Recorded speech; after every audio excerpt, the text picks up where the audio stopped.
सभी साथियों को नमस्कार, जय हिंद। संकल्प परिवार में आप सभी का हार्दिक स्वागत है। आज हम जिला दर्शन के अंतर्गत अजमेर जिले की बात करने वाले हैं। अजमेर जिले में अजमेर जिले के पार्ट 1 की बात करने वाले हैं। अजमेर जिला बड़ा जिला है, इससे संबंधित हम महत्वपूर्ण 100 प्रश्नों की बात करेंगे। तो कितने साथी लाइव आ चुके हैं? सभी साथी एक बार अपने मित्रों के साथ इस क्लास को शेयर कीजिए, इस क्लास को लाइक कीजिए। आज की क्लास हम प्रणाम, बिल्कुल हाँ, सभी का प्रणाम स्वीकार है। आज की क्लास को हम प्रारंभ करते हैं। जी बिल्कुल, तो बिल्कुल सभी को नमस्कार, जय हिंद जी। डीक से प्रणाम, बिल्कुल प्रणाम। तो आज की जो क्लास है वो हम प्रारंभ करते हैं। अजमेर जिला दर्शन, पहले प्रश्न की बात करते हैं। पहला प्रश्न है, हल्दी घाटी के युद्ध की अंतिम रूपरेखा जो है वो किस दुर्ग में बनाई गई? तो यहाँ पर यदि हम हल्दी घाटी युद्ध की बात करें तो ये युद्ध कब हुआ था? तो ये युद्ध हुआ था 18 जून 1576 को। इस युद्ध की जो अंतिम रूपरेखा थी वो किसने बनाई थी? वो बनाई थी अकबर ने बनाई थी। अकबर स्वयं इस युद्ध की जो रणनीति थे वो बनाने वाले थे। और कहाँ बन रही थी इसकी रणनीति? तारागढ़ दुर्ग में, मांडलगढ़ दुर्ग में, मैगजीन दुर्ग में या गागरोन दुर्ग में। जो मैगजीन दुर्ग है, जिसे शस्त्रागार भी कहा जाता है, इसी को अकबर का किला भी इसी को कहा जाता है। यहीं पर 1570 में इसका निर्माण होता है, अकबर के द्वारा किया जाता है नागौर दरबार के बाद। और यहाँ पर एक अंतिम रूपरेखा बनती है कि भाई हल्दी घाटी के अंदर कौन मेन युद्ध का नेतृत्व करेगा, बीच में कौन रहेगा, किस प्रकार से कौन युद्ध में व्यवस्थाएं संभालेगा, इस तरीके की पूरी रणनीति यहाँ से बनती है। बिल्कुल, तो यहाँ पर मैगजीन दुर्ग जो है, यहाँ पर ये रणनीति बनती है। स्वयं कौन बनाते हैं?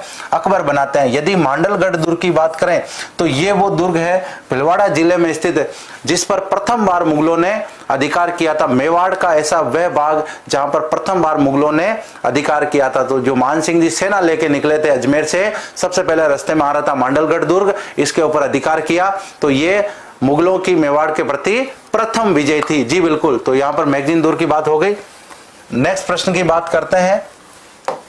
नेक्स्ट प्रश्न है, सामाजिक कार्यकर्ता अरुणा रॉय का संबंध किससे है? मतलब यहां पर दिए गए ऑप्शन में ब्यावर, तिलोनिया, किशनगढ़ और विजयनगर। तो यहां पर हम अरुणा राय जी की बात करें तो पूर्व IAS बंकर रॉय जी इनके पति का नाम है। और यहां पर यदि हम तिलोनिया में बात करें तो तिलोनिया में सोशल वर्क रिसर्च सेंटर स्थापित है, इन्हीं के द्वारा संचालित किया जाता है। सामाजिक कार्यों के ऊपर यहाँ पर रिसर्च किया जाता है। और अरुणा रॉय जी जो है, इनका संबंध किससे है? सूचना अधिकार अधिनियम जो है, सूचना का अधिकार, समाज के अधिकारों से संबंधित जितने भी अधिकार हैं उन पर ये कार्य कर रही हैं। और एक अच्छी समाज सेविका है, सामाजिक कार्यकर्ता के रूप में इनकी एक पहचान स्थापित हुई है। तिलोनिया इनकी कर्मस्थली रही है और पूर्व IAS अधिकारी रही है। बिल्कुल, तो यहाँ पर तिलोनिया जो है इनकी कर्मस्थली रही है। नेक्स्ट प्रश्न की बात करें, भारत में एकमात्र घोड़े की मजार कहां पर स्थित है? तो यहां पर क्या बात करें? घोड़े की मजार की बात करनी है। मजार जनरली मुस्लिम संतों की होती है, लेकिन यहां पर बात कर रहे हैं कि घोड़े की मजार जो कि भारत में एकमात्र है। इस प्रकार की मजार कहीं देखने को नहीं मिलती है। आलम जी का जो धोरा है, इसे क्या कहा जाता है? इसे घोड़ों का तीर्थ स्थल कहा जाता है। इसे घोड़ों का तीर्थ स्थल कहा जाता है। कहाँ है? बाड़मेर में, आप सभी को पता है। बिलाड़ा जो है यहाँ पर क्या है? अश्व अनुसंधान केंद्र, अश्व प्रजनन केंद्र भी है, अनुसंधान केंद्र भी है। बलीचा में क्या है? बलीचा में चेटक की समाधि है। चेतक कह दो या चेटक कह दो, मूल वहां पर समाधि पर लिखा हुआ है चेटक। तो चेतक की जो समाधि है वो कहां पर है? बलीचा में है। तारागढ़ दुर्ग की यदि हम बात करें तो यहां पर क्या स्थापित है? यहां पर घोड़े की मजार स्थापित है। और ये जो घोड़ा था ये किसका था? ये मीरान साहब का प्रिय घोड़ा। यहाँ के गवर्नर हुआ करते थे मीरान साहब, उनका प्रिय घोड़ा था और इस घोड़े की मजार यहाँ पर बनी हुई है। बिल्कुल, यहाँ पर 4 नंबर जो आंसर है बिल्कुल सही आंसर है। चेतक का स्मारक बना हुआ है बलीचा में, ये भी सही है। अजमेर की स्थापना कब हुई थी? तो यहाँ पर अजमेर की स्थापना आपको बतानी है। बताइए, देखे अजमेर की स्थापना कब हुई थी?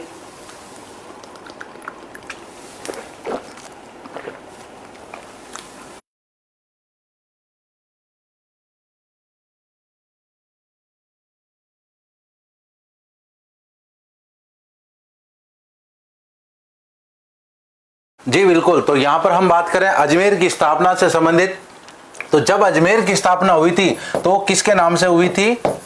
अजय मेरू के नाम से हुई थी। आज भी वहां की रोडवेज बसें जो चलती है उस पर लिखा हुआ होता है अजय मेरू डिपो। तो अजय मेरू के नाम से स्थापना हुई थी। स्थापना करने वाले कौन थे? तो अजय राज ने स्थापना की थी। अजय राज चौहान ने इसकी स्थापना की।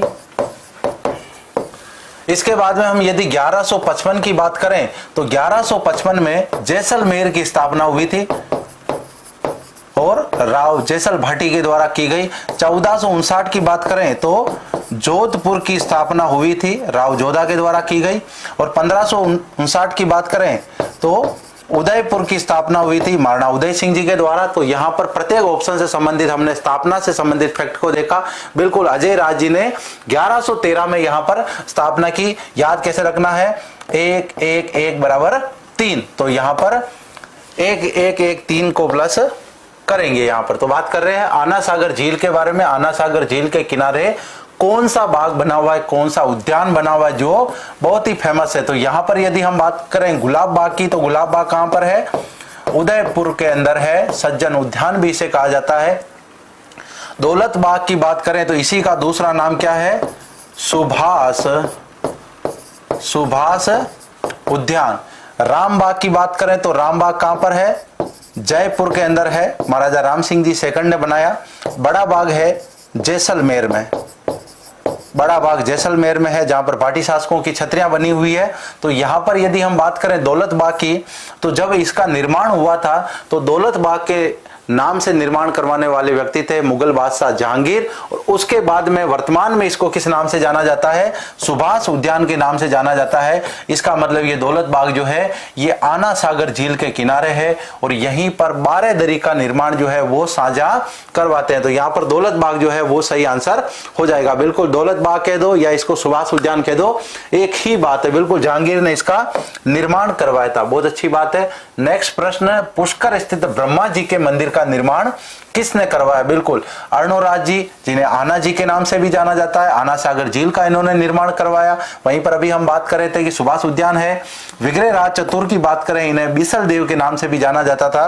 गोकुल चंद्र पारीक मानसी है। तो यहां पर गोकुल चंद्र पारीक ने अपने निजी खर्च से करवाया। तो यहां पर यदि हम बात करें कि जो ब्रह्मा मंदिर है पुष्कर का, जहां पर विश्व का एकमात्र ऐसा मंदिर जहां पर विधिवत ब्रह्मा जी की पूजा की जाती है राजस्थान में, इसके अलावा बांसवाड़ा जिले में और आसोतरा बाड़मेर में भी ब्रह्मा जी का मंदिर है। बिल्कुल, तो यहां पर 3 नंबर आंसर है। गोकुल चंद्र पारीक जी जो है इन्होंने इसका निर्माण करवाया था। नेक्स्ट बात करें, ख्वाजा मोइनुद्दीन चिश्ती किसके शासनकाल में भारत आए थे? तो सबसे पहले यदि हम बात करें कि ये आए कब थे, तो 1192 के अंदर ये भारत में आते हैं। अजमेर को अपनी कर्मस्थली बनाते हैं। तो उस समय तत्कालीन शासक कौन थे? सोमेश्वर पृथ्वीराज जी चौहान तृतीय के पिता हैं। वासुदेव चौहान राजवंश के संस्थापक हैं। अर्णोराज या आना जी जो है पृथ्वीराज चौहान तृतीय के क्या है? पितामह हैं, मतलब दादाजी हैं। तो यहाँ पर पृथ्वीराज चौहान तृतीय की यहाँ पर हम बात करें तो यहाँ पर पृथ्वीराज चौहान तृतीय जो है वो यहाँ पर शासक होते हैं। और उस समय जो है आक्रमण होता है मोहम्मद घोरी का, इनके बीच में युद्ध होता है और घोरी के साथ ही ये भारत में आते हैं और अजमेर को अपनी कर्मस्थली बनाते हैं। जी बिल्कुल, तो यहाँ पर फोटो बिल्कुल दिख रहा है आपको, बाद में भी आप इसको देख सकते हैं। नेक्स्ट प्रश्न की बात करें, सुप्रसिद्ध बनी ठनी का संबंध किस चित्र शैली से है? तो यहां पर यदि हम बात करें जैसलमेर चित्र शैली की, किशनगढ़ चित्र शैली की, मेवाड़ चित्र शैली की या शाहपुरा चित्र शैली की, तो शाहपुरा चित्र शैली की विशेषता है फड़ चित्रण। फड़ चित्रण का संबंध शाहपुरा से है। इसके अलावा यदि हम जैसलमेर चित्र शैली की बात करें तो मूमल यहाँ का लोकप्रिय चित्र है। मेवाड़ चित्र शैली के अंदर जो प्रथम चित्र बना था श्रावक प्रतिक्रमण सूत्र चूर्णी जैत्र सिंह के समय जो बना, वो तेज सिंह के समय जो बना, वो सबसे फेमस चित्र है। तो यहाँ पर यदि किशनगढ़ चित्र शैली की यदि हम बात करें तो इसका प्रसिद्ध चित्र जो है वो क्या है? बनी ठनी। और इसे क्या कहा जाता है? भारत की मोनालिसा, है ना? भारत की मोनालिसा इसे एरिक डिक्सन द्वारा कहा जाता है। नेक्स्ट प्रश्न की बात करें, अजमेर का सलेमाबाद किस संप्रदाय का प्रमुख केंद्र है? जी बिल्कुल, भारत का ही मोनालिसा बनी ठनी किशनगढ़ अजमेर, बिल्कुल सही बात है। जहां पर किशनगढ़ में राठौड़ राजवंश ने शासन किया, वहां के प्रिय शासक सावंत सिंह हुए, जिनका अन्य नाम नागरीदास भी था। बिल्कुल यहाँ पर मोर ध्वज निहाल चंद, बिल्कुल सही बात है। अजमेर में सलेमाबाद जो है वो किस संप्रदाय की प्रमुख पीठ है? निम्बार्क संप्रदाय, नाथ संप्रदाय, राम सनेही संप्रदाय या वल्लभ संप्रदाय? तो वल्लभ संप्रदाय की यदि हम पीठ की बात करें तो नाथ द्वारा इसकी प्रमुख पीठ है। इसके अलावा बहुत सारी जगह पीठें हैं। राम सनेही संप्रदाय की बात करें तो भिलवाड़ा का जो शाहपुरा है वो इस संप्रदाय के लिए जाना जाता है। नाथ संप्रदाय की बात करें तो जोधपुर का जो महामंदिर है वो इसकी प्रमुख पीठ है। इसका मतलब निम्बार्क संप्रदाय जो है, निम्बार्काचार्य द्वारा स्थापित राजस्थान में एक प्रमुख पीठ मानी जाती है सलेमाबाद। किशनगढ़ के अंदर ये आती है। सलेमाबाद जो है यहाँ पर निम्बार्क संप्रदाय की पीठ है। और सलेमाबाद किस नदी के किनारे है? रूपनगढ़ नदी के किनारे, रूपनगढ़ नदी के किनारे सलेमाबाद रूपनगढ़ नदी के किनारे स्थित है। जी बिल्कुल, सलेमाबाद रूपनगढ़ नदी, बिल्कुल एकदम करेक्ट बात है यहाँ पर। तो निम्बार्क संप्रदाय का संबंध सलेमाबाद अजमेर से हो जाएगा। नेक्स्ट प्रश्न की बात करें, अजमेर में स्थित मेयो कॉलेज की स्थापना कब हुई थी? तो इसकी स्थापना की यदि हम बात करें तो अक्टूबर 1875 में इसकी स्थापना हुई थी। लॉर्ड डफरिन उस समय यहाँ के वाइसराय हुआ करते थे। मेयो के द्वारा इसकी स्थापना की जाती है। स्थापना के उद्देश्य की यदि हम बात करें, स्थापना उद्देश्य क्या था? तो राजकुमारों को अंग्रेजी शिक्षा देना, अंग्रेजी शिक्षा देना। तो यहां पर जो है लॉर्ड मेयो के द्वारा यदि हम बात करें, मेयो ने मेयो कॉलेज की स्थापना की। स्थापना का उद्देश्य था अंग्रेजों द्वारा यहाँ के राजपुताना के जो राजा थे उनके साथ में सहानुभूति स्थापित करना कि भाई हम जो है आपके सबसे हितैषी हैं। देखो हम आपके राजकुमारों के लिए यहाँ पर शिक्षा पद्धति की भी व्यवस्था कर रहे हैं ताकि आपके जो राजकुमार हैं वो उच्च शिक्षा प्राप्त कर सके। पहले उच्च शिक्षा प्राप्त करने के लिए राजकुमारों को इंग्लैंड जाना पड़ता था। राजा महाराजाओं के जितने भी संतानें होती थी सबको इंग्लैंड जाना पड़ता था। लेकिन अब इन्होंने कह दिया भाई हम अजमेर में आपके स्थापना कर रहे हैं तो आपको यहीं पर पढ़ाई की सुविधा मिलेगी। बिल्कुल यहाँ पर प्रथम विद्यार्थी मंगल सिंह जी थे। मंगल सिंह जी अलवर के राजकुमार थे। जी बिल्कुल, यहाँ पर अलवर के राजकुमार थे, बिल्कुल सही बात है। तो यहाँ पर जो है अक्टूबर 1875 स्थापना होती है अजमेर में। और शाही कॉलेज ये माना जाता है, आज भी बहुत ही अच्छी कंडीशन में ये कॉलेज है। इमारत देखिए आप कितनी भव्य इमारत है। तो उस समय में राजा महाराजाओं के राजकुमारों को शिक्षा देने के लिए इसकी स्थापना हुई थी। बिल्कुल यहाँ पर हमने बात कर ली 1875 में इसकी स्थापना हुई थी। नेक्स्ट प्रश्न की बात करें, केंद्रीय बकरी प्रजनन एवं अनुसंधान केंद्र कहां पर स्थित है? यदि हम मोहनगढ़ की बात करें तो यहाँ पर क्या है? चारा बैंक है। चारा बैंक कहां पर है? मोहनगढ़ जैसलमेर में है। रामसर की बात करें तो यहां पर बकरी प्रजनन एवं अनुसंधान केंद्र है। अविका नगर में कौन सा है? भेड़ अनुसंधान। भेड़ अनुसंधान, और भेड़ अनुसंधान कौन सा? केंद्रीय, मतलब भारत सरकार का जो है वो यहां पर स्थित है। वल्लभ नगर की यदि हम बात करें तो वल्लभ नगर उदयपुर में है। और यहां पर भैंस अनुसंधान केंद्र स्थित है। तो यहां पर बिल्कुल क्लियर हो गया कि रामसर में बकरी अनुसंधान केंद्र है। बिल्कुल रामसर, सभी का आंसर आ रहा है। 2 नंबर आंसर, बहुत बढ़िया, बहुत शानदार आपकी तैयारी है।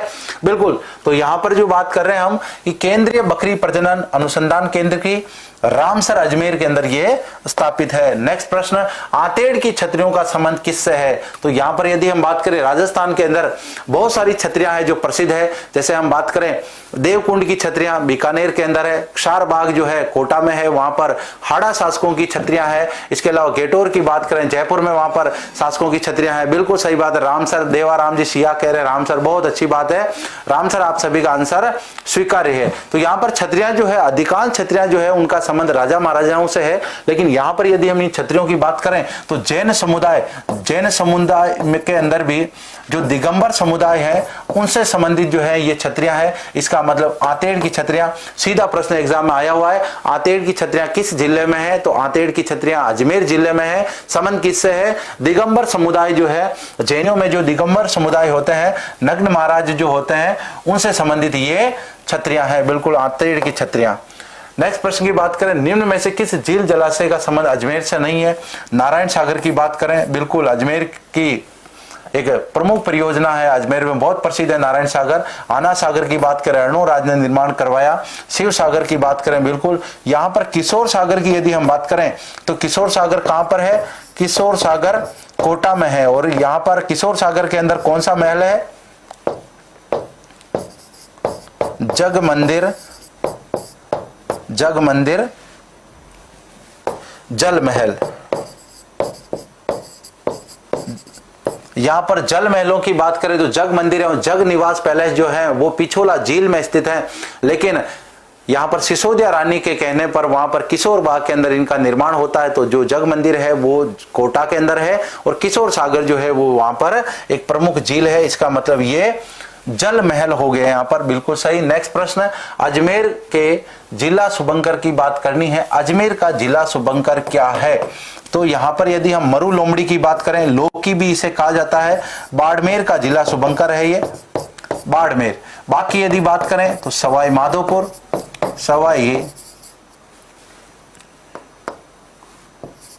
सवाई माधोपुर, चूंकि रणथंभौर अभ्यारण्य जो है वो यहीं पर है। मोर की बात करें तो भीलवाड़ा जो है वहां का ये जिला शुभंकर है। इसका मतलब खड़मोर पक्षी जो है वो अजमेर का जिला शुभंकर है। बिल्कुल यहाँ पर डी आंसर आ रहा है। 1 नंबर भी आंसर आ रहा है, 2 नंबर भी आंसर आ रहा है, बहुत अच्छी बात है। यहाँ पर मिक्स आंसर आ रहे हैं ना, रिमिक्स आंसर आ रहे हैं यहाँ पर, तो अब लगभग जो है वो 1 नंबर आंसर आ रहा है। बिल्कुल अच्छी बात। खड़मोर पक्षी जो है वो बिल्कुल मोर भीलवाड़ा का है, खड़मोर जो है वो यहाँ का है अजमेर का। राष्ट्रीय बीज मसाला अनुसंधान केंद्र की बात करें तो यहाँ पर बीजों के ऊपर अनुसंधान होता है, मसालों के ऊपर अनुसंधान होता है। समग्र मसालों के उत्पादन की यदि बात करें तो 12 जिला अग्रणी है। रामसर की बात करें, सेवर की बात करें, तबीजी की बात करें या जोहड़बीड़ की बात करें तो रामसर में कौन सा अनुसंधान केंद्र है? बकरी अनुसंधान केंद्र है यहाँ पर। सेवर की यदि हम बात करें तो सेवर में सरसों अनुसंधान केंद्र है, सेवर भरतपुर में है। तबीजी की यदि हम बात करें, तबीजी अजमेर में है। और यहीं पर बीज से आपको क्या याद रखना है? बीज याद रखना है। बीज से बीज याद रखने पर आपको तबीजी याद हो जाएगा। और जोहड़बीड़ की यदि हम बात करें तो यहाँ पर कौन सा अनुसंधान केंद्र है? ऊंट अनुसंधान केंद्र है और जोहड़बीड़ जो है वो बीकानेर में है। बिल्कुल यहाँ पर तबीजी को लॉक किया जाए, बहुत अच्छी बात है, तबीजी को लॉक किया जाए। ये हो गया भाई लॉक। तो बीजी से क्या याद रखना है आपको? बीज याद रखना है तो तबीजी मतलब बीज। बिल्कुल तबीजी अजमेर है, बिल्कुल सही आंसर है, तबीजी को लॉक किया गया अभी। तो नेक्स्ट प्रश्न की बात करते हैं। बिल्कुल तबीजी को लॉक किया गया है। नेक्स्ट प्रश्न है, सलेमाबाद किस नदी के किनारे बसा हुआ है? तो अभी हम बात कर रहे थे सलेमाबाद जो है रूपनगढ़ नदी के किनारे है। निम्बार्क संप्रदाय की यहाँ पर प्रमुख पीठ है। निम्बार्क संप्रदाय, निम्बार्काचार्य की कह सकते हैं हम। निम्बार्क संप्रदाय जो है उसकी प्रमुख पीठ है कहां पर? सलेमाबाद। और सलेमाबाद कहां है? अजमेर में है। कौन सी नदी के किनारे है? रूपनगढ़ नदी के किनारे है। नेक्स्ट प्रश्न की बात करें, निम्न में से किस जिला समूह की सीमा जो है अजमेर से नहीं लगती है? अजमेर से सीमा लगने वाले जिलों की संख्या 6 है। ज्यादा जिले होने के कारण 2-2 जिलों को इनको जोड़े में लिया गया है। बिल्कुल यहाँ पर रूपनगढ़ जो है लगभग सभी का आंसर है। यहाँ पर 2-2 जोड़ों की यदि हम बात करें, जयपुर, टोंक, नागौर, पाली, राजसमंद, भीलवाड़ा, दौसा, सीकर। तो सबसे पहले हम अजमेर का मैप डिनोट करते हैं, उसके बाद में एक एक जिले की देखते हैं। जयपुर की यदि हम बात करें बिल्कुल जयपुर से सीमा लग रही है भाई। जयपुर के बाद टोंक की भी लग रही है, इसके बाद नागौर की भी लग रही है, इसके बाद पाली की सीमा भी लग रही है, राजसमंद की सीमा भी लग रही है और भीलवाड़ा की भी सीमा लग रही है। अब इसकी बात करें डी ऑप्शन की, दौसा की, तो दौसा जो है, दौसा की सीमा जयपुर से लग रही है लेकिन अजमेर से नहीं लग रही है। सीकर की सीमा भी जयपुर से लग रही है, नागौर से लग रही है लेकिन अजमेर से नहीं लग रही है। इसका मतलब डी जो आंसर है ये अलग आंसर है। दौसा सीकर बिल्कुल सही आंसर आ रहा है। दौसा सीकर जो है वो बिल्कुल अलग आंसर है यहाँ पर। नेक्स्ट प्रश्न की बात करें, अजमेर का कौन सा क्षेत्र काष्ठ शिल्प के लिए प्रसिद्ध है? तो यहां पर यदि हम काष्ठ शिल्प की यदि बात करें तो सबसे पहले काष्ठ कला की बात कर लेते हैं। काष्ठ कला, सीधी बात है, लकड़ी से संबंधित जो कला है वो काष्ठ कला है। काष्ठ कला कहां की प्रसिद्ध है? बस्सी की प्रसिद्ध है। बस्सी कहां पर है? चित्तौड़ में है। और यहाँ के प्रभात जी सुथार जो है, प्रभात जी सुथार प्रभात जी सुतार जो है उनका संबंध इससे है। यहाँ पर अजमेर से संबंधित बात की जा रही तो बस्सी तो चित्तौड़ में है, किशनगढ़ अजमेर में है, शाहपुरा भीलवाड़ा में है। इसका मतलब 1 नंबर ऑप्शन तिलोनिया जो है वो काष्ठ शिल्प के लिए जाना जाता है। लकड़ी से जो भी निर्माण किया जाता है वो काष्ठ कला कहलाती है। तो पर्टिकुलर यदि काष्ठ कला की बात करें तो बेवाण जो है वो देव विमान बनाए जाते हैं चित्तौड़गढ़ के बस्सी में। यहां पर पूछा जा रहा है कि अजमेर का कौन सा क्षेत्र है जो काष्ठ कला के लिए जाना जाता है। बिल्कुल किशनगढ़ को लोग नहीं किया जाए, यहां पर किशनगढ़ जो है ऑप्शन नहीं होगा, यहां पर तिलोनिया जो है यहां पर सही आंसर होगा। बिल्कुल यहां पर बस्सी चित्तौड़ में है, लेकिन यहां पर बात की जा रही है अजमेर जिले में स्थित वह क्षेत्र जहां का काष्ठ शिल्प प्रसिद्ध है, तो यहां पर तिलोनिया सही आंसर है। बिल्कुल किशनगढ़ जो कह रहे हैं लोग किया जाए तो मामला गड़बड़ हो गया, यहाँ पर किशनगढ़ को लोग नहीं किया जाए, है ना। पोयम जी सुतार कह रहे हैं तिलोनिया, बिल्कुल सही बात है यहाँ पर। नेक्स्ट प्रश्न की बात करें, किस नदी का प्रवाह क्षेत्र अजमेर जिले में नहीं है? तो बात करते हैं रूपनगढ़ की, कोठारी की, खारी की और बनास की। तो यहाँ पर यदि हम बात करें रूपनगढ़ जो है सांबर झील की सहायक है। रूपनगढ़ में अभी हमने बात की थी कि यहाँ पर निम्बार्क संप्रदाय की जो पीठ है सलेमाबाद इसके किनारे है। खारी नदी की बात करें भीलवाड़ा में खारी बांध बना हुआ है, इस पर खारी नदी अजमेर में बहती है। बनास नदी भी अजमेर में बहती है, लेकिन यहाँ पर कोठारी नदी की बात करें, कोठारी नदी जो है वो भीलवाड़ा में ही बनास में जाके मिल जाती है। किसकी सहायक है? बनास की सहायक नदी है। इसका मतलब कोठारी का जो प्रवाह क्षेत्र है वो अजमेर में नहीं है। बिल्कुल यहाँ पर बस्सी चित्तौड़गढ़ से लाइव हैं उदय जी जटिया, बहुत अच्छी बात है। बस्सी की काष्ठ कला प्रसिद्ध है, अभी यहाँ पर हम बात कर रहे थे। बिल्कुल यहाँ पर 2 नंबर जो आंसर आ रहा है कोठारी असुमेलित है, अजमेर से इसका संबंध नहीं है। नेक्स्ट प्रश्न, राज्य की सबसे पुरानी डेयरी की यदि हम बात करते हैं, डेयरी प्रोडक्ट जो है बहुत प्रसिद्ध है राजस्थान में। विभिन्न प्रकार की डेयरी की कंपनियां जो है वो दूध प्रोडक्ट को बनाने का काम करती है, दूध से बने हुए प्रोडक्ट को बेचने का काम करती है और दूध की पैकिंग का बहुत सारे काम दूध से होते हैं। तो यहाँ पर यदि हम बात करें कि राजस्थान की सबसे पुरानी डेयरी, तो सरस डेयरी भी है राजस्थान के अंदर, बिल्कुल है। कोटपुतली में सबसे बड़ा पैकिंग प्लांट है इसका। मदर डेयरी जो है ये राजस्थान में कम चलती है, दिल्ली के आसपास के क्षेत्र में ज्यादा चलती है। पद्मा डेयरी की बात करें, पद्मा डेयरी अजमेर में है, राजस्थान की सबसे पुरानी डेयरी है। अमूल डेयरी का मूल प्लांट आनंद गुजरात में है, राजस्थान में भी इस प्रकार का प्रोडक्ट मिलता है। तो यहाँ पर पद्मा डेयरी की बात करें अजमेर से संबंधित है, राज्य की सबसे पुरानी डेयरी मानी जाती है। राजस्थान में केंद्रीय विश्वविद्यालय कहां पर है? मतलब भारत सरकार का उपक्रम सेंट्रल यूनिवर्सिटी जो है वो राजस्थान में कहां पर है? अभी तक तो सेंट्रल यूनिवर्सिटी एकमात्र है, राज्य की प्रथम है, राज्य की एकमात्र है। वो राजस्थान में कहां पर स्थित है? यहाँ पर बांदर सिंदरी की बात करें, किशनगढ़ की बात करें, सलेमाबाद की बात करें, ब्यावर की बात करें, तो ये बांदर सिंदरी क्षेत्र जो है ये कहां पर पड़ता है? ये किशनगढ़ में पड़ता है। यहाँ पर यदि बांदर सिंदरी ऑप्शन नहीं होता तो हम किशनगढ़ भी राइट कर सकते थे। जयपुर किशनगढ़ से यदि हम जयपुर मार्ग की तरफ जाते हैं तो बीच में ये बांदर सिंदरी पड़ता है। ये आपके सामने इसका फोटो लगा हुआ है, बहुत ही भव्य यूनिवर्सिटी है, मुझे भी देखने का सौभाग्य मिला। आप भी कभी भी जाएं तो ये यूनिवर्सिटी जरूर देख कर आए। भारत सरकार की एकमात्र राजस्थान के अंदर यूनिवर्सिटी है जिसका नाम है केंद्रीय विश्वविद्यालय, बांदर सिंदरी में है। जी बिल्कुल, यहाँ पर बांदर सिंदरी कहाँ है? अजमेर में है, किशनगढ़ अजमेर में है। नेक्स्ट प्रश्न, अरावली पर्वतमाला का कौन सा भाग जो है अजमेर जिले में विस्तृत है? तो यहाँ पर यदि हम अरावली पर्वतमाला की बात करें तो यह है माउंट आबू और यह है अरावली का क्षेत्र। तो यहाँ पर यदि हम अरावली की बात करें तो अरावली को मुख्य रूप से सुविधा की दृष्टि से हम 3 भागों में बांट सकते हैं। तो अजमेर का जो हिस्सा है उसमें सबसे कम आती है अरावली, तो राज्य में सबसे कम अरावली का क्षेत्र जो है वो अजमेर में आता है। अरावली 3 भागों में हम इसको डिवाइड करके मान सकते हैं। राजस्थान के अंदर उत्तरी अरावली की यदि हम बात करें तो उत्तरी अरावली है कहां पर? ये पड़ती है राजस्थान में खेतड़ी से सांबर घेप तक जो है उत्तरी अरावली है। सांबर झील हम जानते हैं, बिल्कुल यहाँ पर अजमेर से ऊपर नागौर और जयपुर के बीच में फैली हुई है, कुछ हिस्सा इसका अजमेर में भी आता है।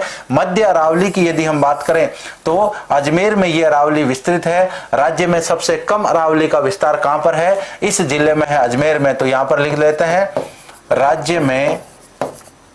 राज्य में सबसे कम विस्तार किस जिले में है? अजमेर में इसका विस्तार है। और यदि हम दक्षिणी अरावली की बात करें तो माउंट आबू से लेकर जो टोडगढ़ का क्षेत्र है, अजमेर से जो खंडित क्षेत्र है टोडगढ़, वहां के क्षेत्र तक ये मान सकते हैं। अजमेर अरावली का जो मध्य भाग है वो सांबर गैप से लेकर टोडगढ़ के बीच का क्षेत्र है, कटा फटा क्षेत्र है। इसका मतलब यहाँ पर निर्जन पहाड़ियां हैं, बहुत कम ऊंचाई यहाँ पर अरावली के हमें देखने को मिलती है। तो सबसे कम ऊंचाई वाला क्षेत्र भी अजमेर के अंदर है अरावली का। और राज्य में सबसे कम विस्तार जो यदि हम अरावली की माने तो वो भी कहां पर है? अजमेर है, बिल्कुल। तो यहाँ पर मध्य अरावली का जो क्षेत्र है वो अजमेर में आएगा, बिल्कुल सही बात है यहाँ पर।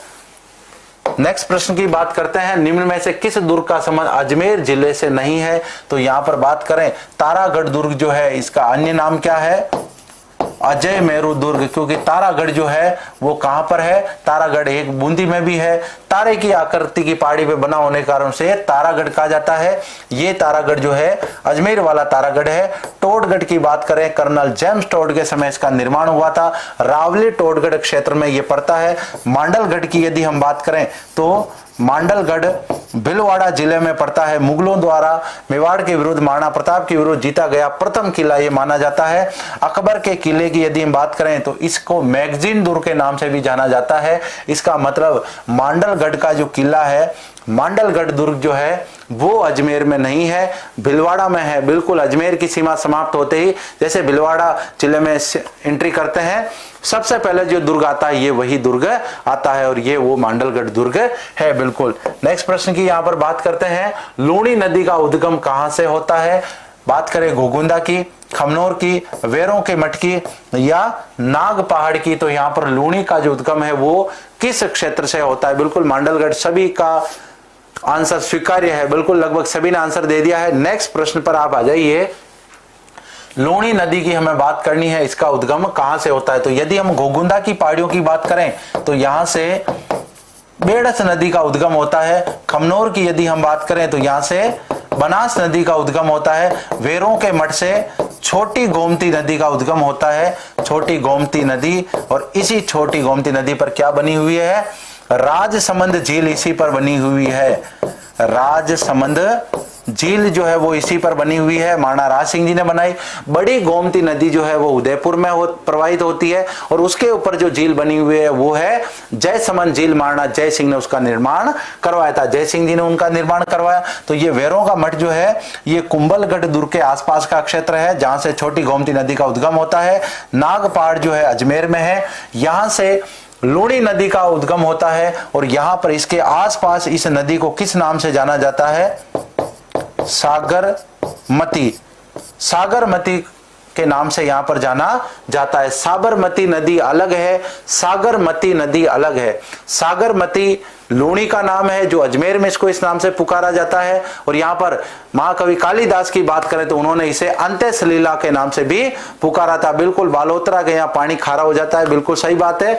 यहाँ तक पानी मीठा है, इसका मतलब नागपाड़ से बालोतरा तक इसका पानी मीठा है, उसके बाद में पानी खारा हो जाता है। तो यहाँ पर नागपाड़ की बात करें, नागपाड़ अजमेर में है जहां से लूणी नदी का उद्गम होता है। नेक्स्ट प्रश्न की बात करें, सोनी जी की नशिया जो है उसे अन्य किस नाम से जाना जाता है? तो यहां पर यदि हम अन्य नाम की बात करें तो यहां पर एक ये नाम भी हो सकता था, राजस्थान का स्वर्ण मंदिर या राजस्थान का अक्षरधाम भी इसे कह सकते हैं। फोटो आपके सामने लगा हुआ है, आकार जो है इसका बिल्कुल देखिए स्वर्ण मंदिर के समान है, सोने के प्रति लाल प्रतीत हो रहा है, इस वजह से इसे हम क्या कहेंगे? लाल मंदिर कहेंगे। लालगढ़ पैलेस बीकानेर में है, यहाँ पर लाल मंदिर की बात कर रहे हैं। सूर्य मंदिर जो है, अनेक मंदिरों को सूर्य मंदिर की उपमा दी गई है। सपनों का मंदिर जिसे जगदीश मंदिर भी कहते हैं और कहां पर है? उदयपुर में है। तो मूलचंद जी सोनी जो है, सेठ मूलचंद जी सोनी, सेठ मूलचंद जी सोनी द्वारा निर्मित।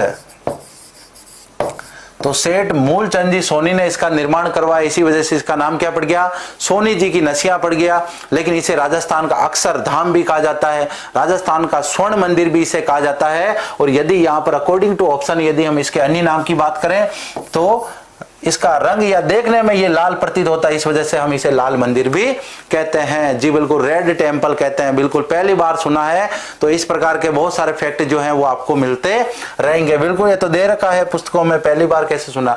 नेक्स्ट प्रश्न की बात करें, अजमेर जिले का प्राचीन नाम क्या है? राजस्थान का हृदय इसे कहा जाता है, यहाँ पर राजस्थान का नाका इसे कहा जाता है, पृथ्वीपुर कहा जाता है, या इसे अजय मेरू भी कहा जाता है। पृथ्वीपुर क्यों कहा जाता है? पृथ्वीराज जी चौहान तृतीय ने यहाँ पर शासन किया, जबकि ये दोनों क्या नाम है? ये भौगोलिक उपनाम है, भौगोलिक उपनाम, या इन्हें आप क्या कह सकते हो? आधुनिक उपनाम भी कह सकते हो, आधुनिक उपनाम। तो प्राचीन नाम का मतलब पुराने समय में इस क्षेत्र को किस नाम से जाना जाता था, और अभी वर्तमान में हम वहां की स्थानीय विशेषताओं के कारण इसे क्या नाम दे रहे हैं। बिल्कुल, तो यहां पर लगभग डी आंसर आ रहा है, सी भी आ रहा है। तो पृथ्वीपुर जो है वो अजमेर का प्राचीन नाम हो जाएगा। नेक्स्ट प्रश्न, तारागढ़ दुर्ग किस पहाड़ी पर बना हुआ है? त्रिकुट पहाड़ी पर, बिठली पहाड़ी पर, स्वर्णगिरी पहाड़ी पर, या चिड़िया टूक पहाड़ी पर बना हुआ है? तो यहां पर आपको आंसर देना है कि यहां पर तारागढ़ दुर्ग जो है, बिल्कुल बात करते हैं त्रिकुट पहाड़ी की। यदि हम बात करें तो त्रिकुट पहाड़ी पर कौन सा दुर्ग बना हुआ है? यहां पर स्वर्णगिरी जो है, पहले स्वर्णगिरी की बात कर लेते हैं। सु आ गया, इसका मतलब जालोर, सु आ गया मतलब जालोर। और यहां पर यदि स्वर्ण आ जाता तो स्वर्ण का मतलब जैसलमेर, स्वर्ण का मतलब जैसलमेर। बीठली की पहाड़ी पर निर्मित होने के कारण इसे क्या कहा जाता है? गढ़ बीठली भी कहा जाता है इसे। तो गढ़ बीठली हो गया बीठली पहाड़ी पर। चिड़िया टूक पहाड़ी पर कौन सा दुर्ग है? मेहरानगढ़ दुर्ग यहाँ पर बना हुआ है। बिल्कुल, तो कॉन्सेप्ट क्लियर है। तारागढ़ दुर्ग जो है बीठली पहाड़ी में बना हुआ है। बिल्कुल, तो कमेंट सभी के लाइव हैं, दिख रहे हैं कमेंट, कोई दिक्कत नहीं है। लेकिन आज प्रश्नों की संख्या ज्यादा है और मैं आप सभी के कमेंट देख पा रहा हूं। बिल्कुल, तो एक बार आप सभी जो साथी लेट जुड़े हैं इस क्लास को लाइक करें, अपने मित्रों के साथ शेयर करें। ऐसे काम नहीं बनेगा यार, अपन आराम से मेहनत कर रहे हैं, क्लास अच्छी चल रही है, लेकिन आप शेयर करने में कंजूसी करते हो, ये बात अच्छी नहीं है। आपको अपने संकल्प परिवार के लिए इस क्लास को शेयर करना है। बिल्कुल, सभी परिवार के सदस्य हैं, इतनी शानदार आप सभी क्लास ले रहे हैं। बिल्कुल, कमेंट सभी के देख रहे हैं, बिल्कुल कमेंट दिख रहे हैं, लेकिन यहाँ पर हम ज्यादा से ज्यादा कमेंट की बात ना करके प्रश्नों की बात कर रहे हैं। बिल्कुल, तो आप एक बार सभी साथी इसको दबा के ठोके लाइक शेयर कीजिए इसको। बिल्कुल, हाँ, तो ऐसे काम नहीं चलेगा, लाइक शेयर आपको करते रहना चाहिए। नेक्स्ट बात करें, राजस्थान की प्रथम मस्जिद की बात करें, जो मुस्लिम इमारत की बात करें, तो वो कौन सी मानी जाती है? एक मीनार, या इसे एक मीनार भी कह सकते हैं। ये कहां पर है? जोधपुर के अंदर है। नेक्स्ट बात करें, ख्वाजा मोइनुद्दीन चिश्ती की दरगाह बहुत बाद में बनी हुई है। ये 2.5 दिन झोंपड़े की यदि हम बात करें, मूल रूप से क्या थी? ये संस्कृत पाठशाला थी। कल के प्रश्नों में ये संस्कृत पाठशाला का विस्तार से बात करेंगे। आज 2.5 दिन झोंपड़े की बात करें तो कुतुबुद्दीन ऐबक ने यहाँ पर संस्कृत पाठशाला को तोड़ दिया, संस्कृत पाठशाला का निर्माण करवाया था। बिसल देव जी ने, विग्रहराज चतुर्थ जी ने करवाया था। और ख्वाजा फखरुद्दीन जी की जो दरगाह है ये कहां पर है? सरवाड़ अजमेर के अंदर है। तो यहाँ पर ऑप्शन की अगर हम बात करें तो राजस्थान की प्रथम मस्जिद जो है, या राजस्थान की प्रथम मुस्लिम इमारत जो है, वो 2.5 दिन का झोंपड़ा माना जाता है। फारसी इतिहासकारों के अनुसार, फारसी इतिहासकार ये कहते हैं लगभग इसका निर्माण 2.5 दिन या 60 घंटे में हुआ था। नेक्स्ट प्रश्न की बात करें, सावित्री जी का मंदिर जो है वो किस पहाड़ी पर बना हुआ है? रत्नागिरी पहाड़ी पर, सुंदागिरी पहाड़ी पर, स्वर्णगिरी पहाड़ी पर, या इनमें से कोई नहीं? तो जो सावित्री जी जो है ब्रह्मा जी की पत्नी जी थी, और यहाँ पर इनका मंदिर बना हुआ है पुष्कर में, एक पहाड़ी पर इनका मंदिर बना हुआ है। यहाँ पर ये पहाड़ी आपको दिख रही है। बिल्कुल, तो ये पहाड़ी कहाँ है? पुष्कर में है, और इस तरफ जो है ये अजमेर यहाँ पर दिखाई दे रहा है। तो यहाँ पर सावित्री जी की यदि हम बात करें, रत्नागिरी पहाड़ी पर इनका मंदिर बना हुआ है। सुंदागिरी पहाड़ी जो है सुंदा माता का मंदिर है यहाँ पर, और ये जालोर में है। स्वर्णगिरी की बात करें तो जैसलमेर का किला इस पहाड़ी पर बना हुआ है। बिल्कुल, तो यहाँ पर जो आंसर है 1 नंबर लगभग सभी आंसर दे रहे हैं। बिल्कुल, तो यहाँ पर बहुत अच्छी बात है, रत्नागिरी जो है सही आंसर हो जाएगा। नेक्स्ट प्रश्न, निम्न में से कौन सा मंदिर पुष्कर में नहीं है? यहाँ पर वरा मंदिर की बात करें तो अणुराज जी ने बनाया। ब्रह्मा मंदिर की बात करें, अभी यहाँ पर गोकुल चंद जी पारिक की हम बात कर रहे थे। रंगनाथ यहाँ पर एक प्रसिद्ध मंदिर है। रूप नारायण जी के मंदिर की यदि हम बात करें तो रूप नारायण जी का मंदिर खजुराहो शैली में बना हुआ है। कहां पर है? राजसमंद जिले में है। और यहीं पर प्रसिद्ध लक्ष्मण झूला भी बना हुआ है। यहाँ पर गोमती नदी यहीं से निकलती है और राजसमंद में ये रूप नारायण जी का मंदिर है। गढ़बोर चार भुजा से आगे जाने पर आता है। नेक्स्ट प्रश्न की बात करें, राजस्थान का प्रथम पूर्ण साक्षर गांव, तो यहां पर यदि हम बात करें मसूदा की तो जो छग्गी बाई है, छग्गी बाई से संबंधित स्थल, छग्गी बाई का भी संबंध यहीं से है। और यदि हम बात करें राजस्थान का प्रथम पूर्ण गांव, साक्षरता की बात कर रहे हैं, पूर्ण साक्षरता की गांव की बात करें, मसूदा जो है काफी डेवलप है। यहाँ पर सभी लोग शिक्षित हैं, बहुत सारी सुविधाएं भी यहाँ पर है। बिल्कुल, तो यहाँ पर जो है 3 नंबर आंसर आ रहा है, बहुत अच्छी बात है। नेक्स्ट प्रश्न है, अजमेर जिले को किस उपनाम से जाना जाता है? अभी इससे पहले हम अजमेर जिले के प्राचीन नाम के बारे में बात कर रहे थे। यहाँ पर उपनाम का मतलब भौगोलिक नाम क्या है उसका, तो राजपुताना की कुंजी कहा जाता है। बिल्कुल, रियासत काल की हम बात करें, अकबर ने यहीं पर अपना किला बनाया, यहीं से राजपुताना की सभी रियासतों को अपने अधीन करने का प्लान बनाया, यहीं से कोऑर्डिनेट किया सभी को, इस वजह से राजपुताना की कुंजी कहा जाता है। भारत का मक्का कहा जाता है, ख्वाजा साहब की यहाँ पर दरगाह है, इस वजह से इसे भारत का मक्का कहा जाता है। राजस्थान का हृदय कहा जाता है, बिल्कुल राजस्थान के बीच में है, इस वजह से राजस्थान का हृदय कहा जाता है। इसका मतलब ये सभी नाम जो हैं वो अजमेर जिले के क्या है? उपनाम है। बिल्कुल डी आंसर जो है बिल्कुल सही है। छबड़ा से लाई, बिल्कुल रघुवीर जी, देख लिया मैंने सभी के कमेंट। नेक्स्ट बात करें, पश्चिमी राजस्थान की बात कर रहे हैं। पश्चिमी राजस्थान की सबसे लंबी नदी कौन सी है? यहाँ पर लूणी, बनास, बाणगंगा या चंबल, तो चंबल राजस्थान की सबसे लंबी नदी है। यदि बनास की बात करें तो पूर्णतः बहाव की दृष्टि से यदि हम बात करें तो राजस्थान की सबसे लंबी कौन सी नदी? बनास नदी, 480 किलोमीटर इसकी लंबाई है। लेकिन पश्चिमी राजस्थान की बात की जा रही है। पश्चिमी राजस्थान में वैसे हम जानते हैं नदियां बहुत कम है, और जैसलमेर की बात करें तो वहां पर एक नदी है। तो पश्चिमी राजस्थान की सबसे बड़ी नदी कौन सी हो गई? लूणी हो गई, जो नागपाड़ अजमेर से निकलती है। नेक्स्ट प्रश्न, राजस्थान का एकमात्र छावनी बोर्ड, तो यहां पर यदि हम बात करें रियासत काल में या अंग्रेजों के समय में, तो राजस्थान में बहुत सारी छावनियां थी, 6 छावनियां यहाँ पर मुख्य छावनियां आती है। अभी वर्तमान में यदि हम बात करें तो भारतीय सेना का वहां पर बिल्कुल कैंट बना हुआ है, वहां पर भारतीय सेना रिजर्व के रूप में रहती है। तो राजस्थान में अभी भी वहां पर क्या है? छावनी बोर्ड बना हुआ है। और ये छावनी बोर्ड जो है किसके अधीन आता है? भारत सरकार के।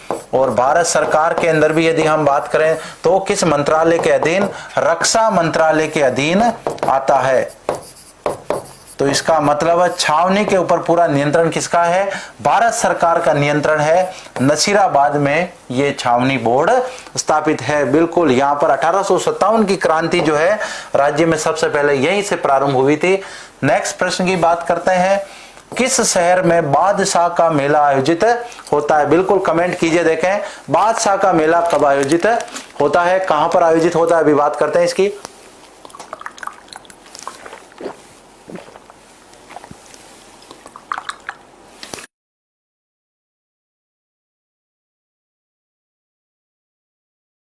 जी बिल्कुल, तो यहां पर बादशाह मेले की हम बात करते हैं।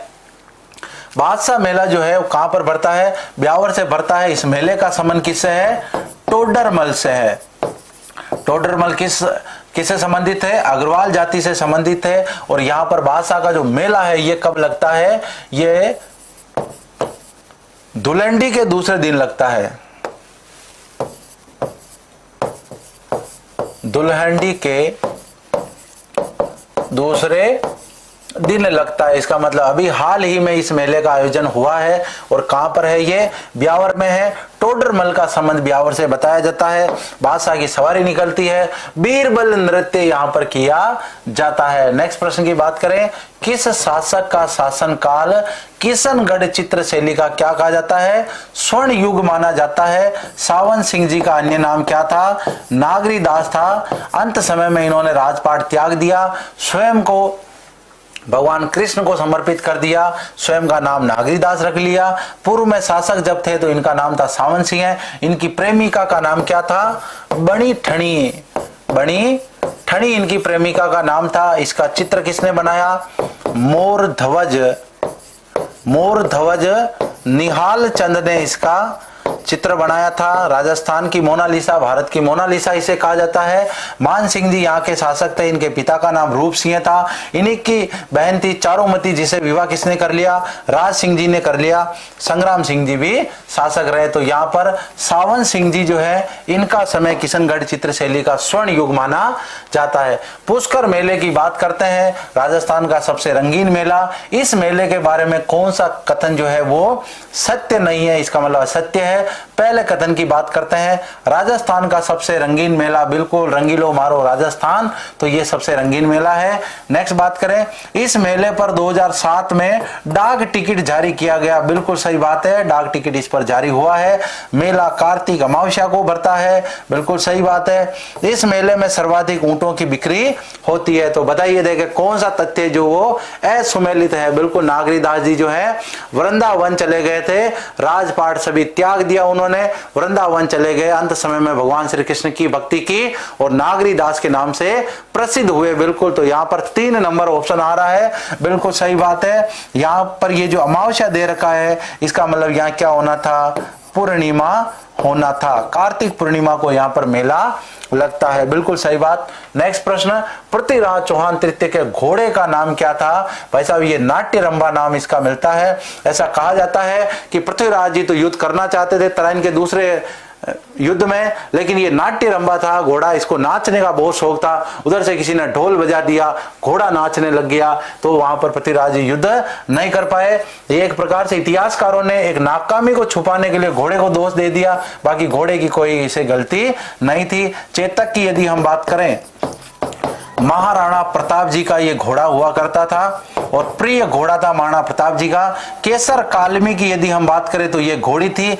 लीलन की बात करें तो लीलन भी यहाँ पर एक प्रसिद्ध घोड़ी थी। तो यहाँ पर यदि हम बात करें कि केसर कालमी जो है वो किस लोक देवता से संबंधित है, लीलन की बात करते हैं, है ना। लीलन का तो प्रसिद्ध गाना चलता है, लीलन शृंगारी, बिल्कुल। तो यहाँ पर आंसर दीजिए आप देखें। हाँ बिल्कुल, कृष्ण जी गुजर, बहुत अच्छी बात है। हाँ ये बिल्कुल सही बात हुई ना, हम सब कर रहे हैं सभी।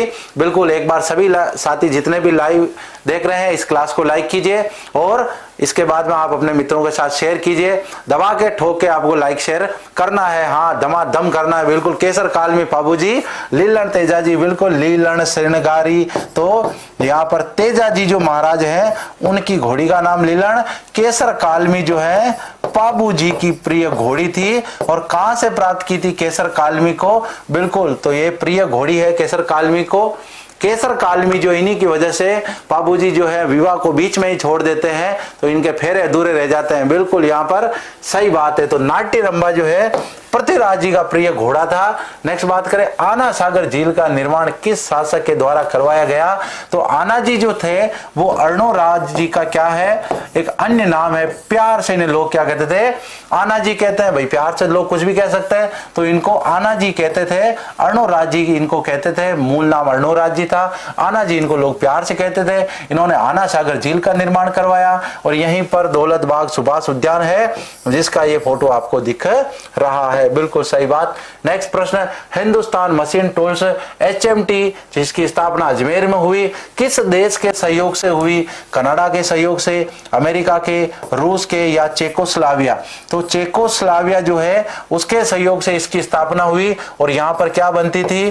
HMT के प्रोडक्ट बनते थे। स्पेशली यहाँ से घड़ियां बनती थी, घड़ियां यहाँ की प्रसिद्ध हुआ करती थी। तो HMT का संबंध कहां से है? HMT का मतलब होता है हिंदुस्तान मशीन टूल्स। तो यहाँ पर हमने बात की चेकोस्लाविया ने सहयोग किया था यहाँ पर यह संयंत्र स्थापित करने के लिए, भारत सरकार का संयंत्र था। पुष्कर में वरा मंदिर का निर्माण किसके द्वारा करवाया गया? तो अभी हम बात कर रहे थे अर्णोराज जी ने इस मंदिर का निर्माण करवाया था। बिल्कुल, यहाँ पर लगभग सभी का आंसर सही आ रहा है, बिल्कुल सही बात है। इसी तरीके से आपकी तैयारी जारी रखें सभी साथी। नेक्स्ट प्रश्न, राजस्थान में कौन सा किला मुस्लिम स्थापत्य कला का एकमात्र दुर्ग है? बिल्कुल सही बात। दुर्ग की बात करें टोडगढ़, मैगजीन दुर्ग, अजमेर का किला या तारागढ़। तो यहाँ पर अजय मेरू दुर्ग की बात की जा रही है। अजय मेरू दुर्ग का मतलब ही क्या है? तारागढ़ है। और पूछ क्या रहा है? मुस्लिम स्थापत्य कला पूछ रहा है। तो भाई जो ये मैगजीन दुर्ग है इसे क्या कहा जाता है? अकबर का किला भी कहा जाता है। और अकबर ने कब बनवाया इसे? 1570 में बनाया। पता चल गया कि भाई 1570 के नागौर दरबार में महाराणा प्रताप नहीं आए हैं, भविष्य में युद्ध करना पड़ेगा, भयंकर युद्ध होगा, तो उसकी रणनीति कहां बैठ के बनाएंगे?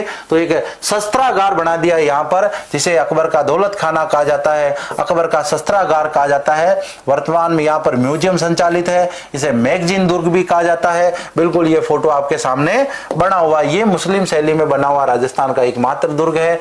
नेक्स्ट प्रश्न की बात करें, पृथ्वीराज चौहान तृतीय की बात करें, इनके दरबारी विद्वान जो हैं चंद्रबरदाई की यदि बात करें, इन्होंने किसकी रचना की थी? तो चंद्रबरदाई की यदि बात करें तो पृथ्वीराज जी रासों की रचना किसने की?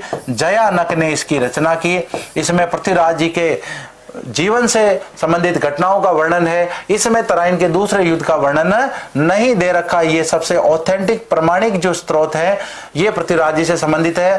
पृथ्वीराज रासों की बात करें, कपोल कल्पना जो है इसमें दे रखी है पृथ्वीराज जी से संबंधित। चंद्रबरदाई के बारे में कहा जाता है एक थाल जन्म एक थाल मरण, मतलब पृथ्वीराज जी के साथ जन्मे और इन्हीं के साथ इनकी मृत्यु हो गई। ललित विग्रह राज की यदि हम बात करें तो यहाँ पर सोमदेव जो है ये विग्रह राज जी के समय इसकी रचना करते हैं। हरि केली नाटक जो है इसकी रचना स्वयं विग्रह राज जी करते हैं। विग्रह राज जी कह दो, बिसल देव कह दो, ये स्वयं इसकी रचना करते हैं। इसका मतलब पृथ्वीराज रासो जो है वो चंद्रबरदाई से संबंधित है। नेक्स्ट प्रश्न, किशनगढ़ की स्थापना कब हुई?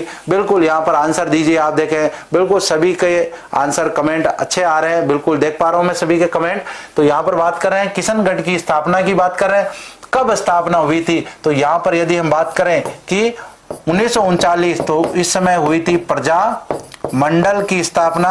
और यहां पर यदि बात करें 1727 में, तो इस समय जयपुर की स्थापना हुई थी। और 1945 के समय प्रजामंडल का दौर चल रहा था। 1609 की बात करें तो स्थापना कौन करते हैं? मोटा राजा उदय सिंह जी जो थे मारवाड़ के, मोटा राजा उदय सिंह जी के पुत्र इसकी स्थापना करते हैं। पुत्र का क्या नाम है? किशन सिंह जी इनका नाम है। राठौड़ों की तीसरी प्रमुख शाखा है और ये स्थापना यहाँ पर करते हैं। नेक्स्ट प्रश्न, अजमेर में सबसे ज्यादा उत्पादन किस फसल का होता है? हमने कई बार पढ़ लिया है कि भाई ज्वार जो है सबसे ज्यादा अजमेर में उत्पादित होती है, बाजरा जो है वो जयपुर में उत्पादित होता है, गेहूं श्रीगंगानगर में होता है और मक्का चित्तौड़गढ़ में उत्पादित होता है। आना सागर झील के किनारे 12 दरी का निर्माण किसने करवाया? किस मुगल बादशाह ने करवाया? तो यहाँ पर अभी हम जहांगीर की बात कर रहे थे, इन्होंने किसका निर्माण करवाया? दौलत जी के बाग का निर्माण करवाया है ना। दौलत जी सुन रहे हैं अभी? तो दौलत बाग का निर्माण करवा दिया। तो दौलत जी का बाग कहां पर है? दौलत जी का बाग जहांगीर ने बनवा दिया। कहां बनवा दिया? अजमेर के आना सागर झील के किनारे बनवा दिया। इसको अन्य नाम सुभाष उद्यान के नाम से जाना जाता है। इसका मतलब शाहजहां ने क्या बनाई? यहाँ पर 12 दरी बनाई, ये आपको देख रहे हो। खंबे पर निर्मित दरवाजे जैसा इनका रूप है। अभी ये नष्ट हो चुकी थी, अभी लगभग इनके 3 ही अवशेष यहाँ पर बचे हुए आना सागर झील के किनारे हैं। जी बिल्कुल। नेक्स्ट प्रश्न की बात करें, राजस्थान के एकीकरण के चरण में कौन सा चरण था जिसमें अजमेर मेरवाड़ा शामिल हुआ? तो अंतिम चरण था जिसमें यह शामिल हुआ। अंतिम चरण कब हुआ? 1 नवंबर 1956 जो है उस दिन राजस्थान में अजमेर मेरवाड़ा का विलय हुआ। राजस्थान का अंतिम चरण था और इस समय राजस्थान की विधिवत एक प्रकार से पूर्ण एकीकरण जो है वो इस दिन माना जाता है। आधुनिक राजस्थान का निर्माण इस दिन हो जाता है। नेक्स्ट बात करें, कौन सी झील अकाल राहत कार्यों के तहत निर्माण की गई? तो यहाँ पर इंजीनियर फोय के निर्देशन में फोय सागर का झील का निर्माण बिल्कुल अजमेर में हो जाता है। जी बिल्कुल। तो यहाँ पर सभी के कमेंट्स बिल्कुल देख पा रहा हूं, फास्ट चल रहे हैं। यहाँ पर बात करें फोय सागर झील अकाल राहत कार्यों के तहत इसका निर्माण हुआ। राजस्थान में सर्वाधिक स्थानीय आक्रमण किस पर हुए? यहाँ पर बात करें मैगजीन दुर्ग तो बहुत बाद में बना। पटनेर दुर्ग पर सर्वाधिक विदेशी आक्रमण हुए। टोडगढ़ यहाँ पर अजमेर में है। तारागढ़ दुर्ग पर सबसे ज्यादा स्थानीय आक्रमण हुए थे। लास्ट प्रश्न, राजस्थान के अजमेर में सहकारिता का उदय कब हुआ? तो यहाँ पर 1904 में कहां से हुआ? अजमेर के बिनायक क्षेत्र से ये शुभारंभ होता है। इसी के साथ आज की हमारी अजमेर जिला दर्शन की पार्ट 1 की क्लास यहीं पर समाप्त होती है। सभी साथी ज्यादा से ज्यादा इस क्लास को लाइक करें, अपने मित्रों के साथ शेयर करें, टेलीग्राम चैनल को ज्वाइन करें। नए साथी जो भी जुड़े हैं वो इस चैनल को सब्सक्राइब करना ना भूलें। कल हम वापस अजमेर का पार्ट 2 के साथ बात करेंगे, तब तक के लिए अनुमति दीजिए। जय हिंद, जय भारत। इसके साथ नेक्स्ट क्लास आपकी होगी राजस्थान A to Z में किसान आंदोलन। बिल्कुल आप इस क्लास को देखना ना भूलें, अति महत्वपूर्ण ये क्लास रहने वाली है। बिल्कुल।